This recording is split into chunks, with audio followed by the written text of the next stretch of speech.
திருவாரூரில் பெய்த மழையால் பல்வேறு சாலைகள் குண்டும் குழியுமாக காட்சியளிக்கின்றன. இதுகுறித்த தகவல்களை தருகிறார் செய்தியாளர் ராஜசேகர். இந்த வடகிழக்கு பருவமழையால் ஒவ்வொரு மாவட்டத்திலும் ஒவ்வொரு பல்வேறு பிரச்சனைகளை சந்தித்து வருகின்றன. குறிப்பாக திருவாரூர் மாவட்டத்தை பொறுத்தளவுக்கு விவசாயம் மிகப்பெரிய அளவில் பாதிக்கப்பட்டிருந்தாலும் மற்றொரு பகுதியை பார்த்தீங்கன்னா மாவட்டத்தில் உள்ள பல்வேறு சாலைகள் இன்னைக்கு குண்டும் குழியுமாக காணப்படுகிறது. இப்ப தற்போது நாம் பார்த்து கொண்டிருக்கிற சாலை திருவாரூர் தஞ்சை தேசிய நெடுஞ்சாலை. இந்த சாலையானது ஒரு கனமழையின் காரணமாக மிகவும் பழுதடைந்துள்ளது. குறிப்பாக ஒரு 10 மீட்டர் இடைவெளியில் தொடர்ந்து ஒரு இடத்திற்கு 5 பள்ளங்கள் வீதம் அந்தந்த பகுதியில் பள்ளங்கள் அதிகமாக இருப்பதனால் வாகன ஓட்டிகள் மிகுந்த சிரமம் அடைந்து வருகின்றன. இந்த பகுதியில் தான் மாவட்ட ஆட்சியர் அலுவலகம் மற்றும் மாவட்ட கண்காணிப்பாளர் அலுவலகம், முக்கிய அரசு அலுவலகங்கள், மருத்துவக் கல்லூரிகள், அது இல்லாமல் பள்ளிகள், இது பல்வேறு நிலையங்கள் இருக்கிறது, அரசு நிலையங்கள் இருக்கிறது.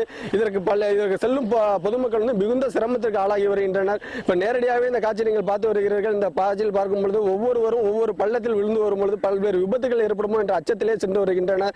இப்ப தற்போது அது மட்டும் இல்லாமல் இந்த வாகன ஓட்டிகள் நம்மிடம் இந்த பகுதியில் செல்வோரிடம் கேட்போம், சார் இப்ப நீங்க இந்த பகுதியில் தொடர்ந்து வாகனம் ஓட்டி வரீங்க, இது என்ன மாதிரி சிரமத்தை நீங்க மேற்கொண்டு வரீங்க? சார் இது சாலையே இல்லை சார், வெறும் குழியும் குண்டுமா தான் இருக்கு, பெரிய பெரிய பள்ளங்கள் தான் இருக்கு. இதுல போனீங்கன்னா இடுப்பு வலி எல்லாம் தான் வரும், எலும்பு முறிவு அளவுக்கு வருது. பள்ளம் இருக்கிறத பாத்தீங்கன்னா தண்ணி இருக்கு, உள்ள விழுந்தீங்கன்னா கிட்டத்தட்ட 2 அடி ஆழம் இருக்கு. அந்த மாதிரி ஃபுல்லாவே வெறும் பள்ளம் தான், ரோடே கிடையாது. இது இப்ப தற்போது இது குறித்து யாரும் அரசு அதிகாரிகள் தெரிவிச்சாங்களா, ஏதாவது நடவடிக்கை எடுத்துருக்காங்களா? இந்த குழி மழைக்கு முன்னாடியே வந்ததா, இப்ப மழைக்கு வந்ததுக்கு அப்புறம் தான் இருக்கிறதா?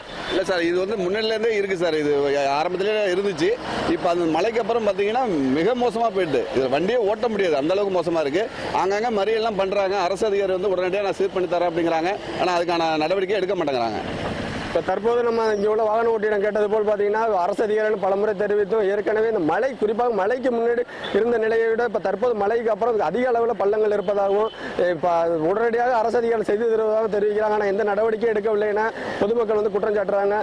உடனடியாக இந்த சாலையை சீரமைத்து புதிய சாலையை போட்டுத்தர வேண்டும் என்பது இப்பகுதி மக்களின் மற்றும் வாகன ஓட்டிகளின் மேலான கோரிக்கையாக உள்ளது. புதிய தலைமுறைக்காக ஒளிப்பதிவாளர் முத்துக்குமாருடன் திருவாரூரிலிருந்து ராஜசேகர்.